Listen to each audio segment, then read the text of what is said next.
Veritas posted a video last week of a Pfizer executive called Jordan Walker admitting that the company is conducting what appear to be dangerous experiments. He suggested they were dangerous to manipulate coronaviruses to make them more lethal and then hiding that from the public. It seemed like a huge story. He also suggested that Pfizer wasn't worried about this because they own the regulators. But the national news media assiduously, on purpose, ignored the story. No one mentioned it on any other television network. Daily Mail ran a story on it today, and God bless them. Google, which like the TV networks takes a lot of money from Pfizer, pulled the video off YouTube on the grounds it was vaccine misinformation, though there was no misinformation in it.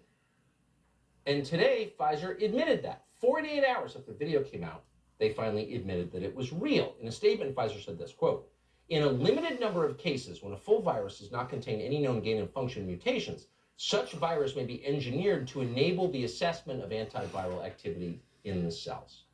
It really is the most outstanding journalism organization in North America, and they should own every Pulitzer Prize. But because they are called conservative or skeptics rather than part of the establishment narrative, they will never get the recognition they deserve. Outstanding group, Project Veritas. James O'Keefe obviously is working very hard on this story on an ongoing basis, but we're lucky to have a few moments with Mario Balaban, the media relations manager from Project Veritas, who joins us live via Skype now. Mario, first of all, congratulations.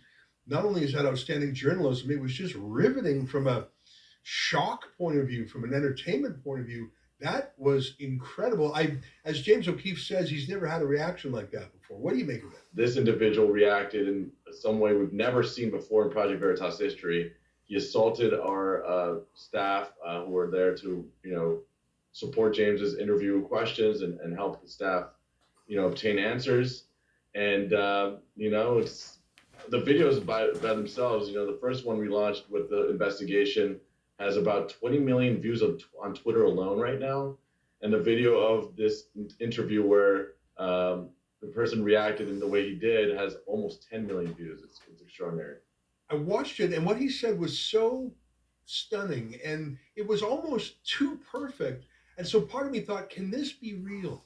Maybe this was a setup or a stitch up, because what he said was so villainous.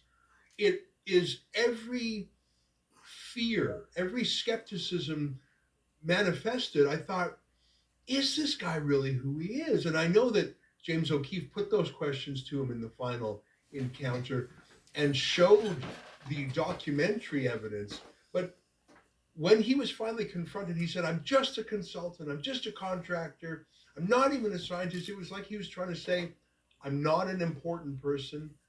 I couldn't have meant it. And then the most insane thing was when he called himself a liar. He denounced himself half a dozen times as a liar. As you said, the material is so shocking and so disturbing to a lot of people that a lot of people don't want to believe that this is actually true or happening. What I can say is that, first of all, Project Veritas stands behind our journal. And I'm not doubting it. I'm just thinking it's the only way I could possibly, like, what he said was so shocking and evil. I almost want to think it's a setup because I don't want it to be true. No, believe me, I know you're obviously a great journalist and a friend of ours. I absolutely know you're not questioning that. I'm saying to the general people that have brought questions to this, Project Veritas, as you know, Ezra, we stand by our journalism, and we never get any of these materials wrong. We never that a Project Veritas investigation into a serious subject would have turned out to be also hilarious, looking like a slapstick comedy sketch. But we are living in an insane society, as you know. But before we get into that footage, it all started when they got one of the directors of research at Pfizer, the big pharma company, on video admitting that the company appears to be doing gain of function research, which, as you know very well, may have led to the coronavirus leaking or being released on purpose out of the Wuhan lab, causing the entire pandemic. You may recall that for over a year it was against the terms of service to post on social media platforms that the coronavirus may have been man-made and may have leaked from the Wuhan lab. And now for the fun part. Yesterday, Project Veritas posted a follow-up report showing James O'Keefe confronting the person, as they usually do, later with the footage of them saying the things that the director at Pfizer said he wasn't supposed to be talking about. Hey there. Is this seat taken? You work for Pfizer. My question for you is, why does Pfizer want to hide from the public the fact that they're mutating the COVID viruses? Is this real life? I'm literally a liar. I was trying to impress a person on a date by lying. This is absurd. Please don't touch me. Well, this is not. By the way, Why are you doing don't this? tell anybody. Someone who's just working at a company to literally help the public. So he's saying that they're not doing the kind of research that he said that they were doing, and that he was just lying to his date, trying to impress them about the creepy, weird, apocalyptic type of research that his company was doing. Okay, so he called the police, and the restaurant locked the door, which actually is a felony. That is false imprisonment. You're not allowed to prevent somebody from leaving. Push for government censorship is growing. This is not an accident. That's what I'm going to lay out for you. Another group that was banned on Twitter and elsewhere was Project Veritas. They've got a shocking new video out. This is a Pfizer research and development executive they got on hidden camera. And this Pfizer research and development executive is talking about what appears to be an effort by Pfizer, or a proposed effort to be precise, to quote, use directed evolution to mutate the COVID virus.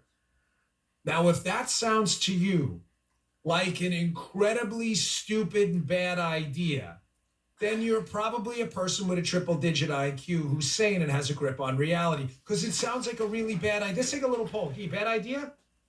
He says bad idea. Joe, you think it's a bad idea? That's a bad idea, bro. Joe's going to say bad idea. That's a threefer. That's a threefer. There's no one else here, but I'm sure if we took someone else on the poll. Here, I want you to listen to this. It's a little over a minute. Again, the audio, it's not Joe's fault. It's hidden camera audio. So they don't have a boom mic in his face. There's this guy, and he's talking about this proposed effort, it appears, to mutate this virus. Take a listen. So the way that we're thinking about it, don't tell anyone this. You probably shouldn't tell anyone. You probably shouldn't tell anyone. Yeah. Okay, but so the way it would work is like we put them in the virus in these monkeys, okay, and then we successively like cause them to keep infecting each other. I would collect serial samples from them, and then the ones that are more infectious, like the virus, we'll put them in another monkey and just constantly actively mutate it. That's one way. Okay. Or we can even do like directed like simulation, which like we should not prefer, and then you just sample what the different proteins on the surface of the virus look like over time. Okay. So then you can see the mutation, and you can kind of force it to mutate in a certain way you want it. Okay. But you have to be like very controlled to make sure that this virus that you mutate doesn't create something like it goes everywhere. Something crazy. It's the way that the virus started in Wuhan. To be honest, like it makes no sense that these viruses pop out of nowhere. Like Yeah, I know. So YouTube just took down our Pfizer expose. It had 800,000 views. YouTube gave us a strike and will not let us post for a week. And it gave us this reason. Listen to this. Medical misinformation. YouTube doesn't allow claims about COVID-19 vaccinations that contradict expert consensus from local health authorities of WHO. Doesn't allow claims about COVID that contradict expert consensus. These were not our claims. These are the claims of a director at Pfizer.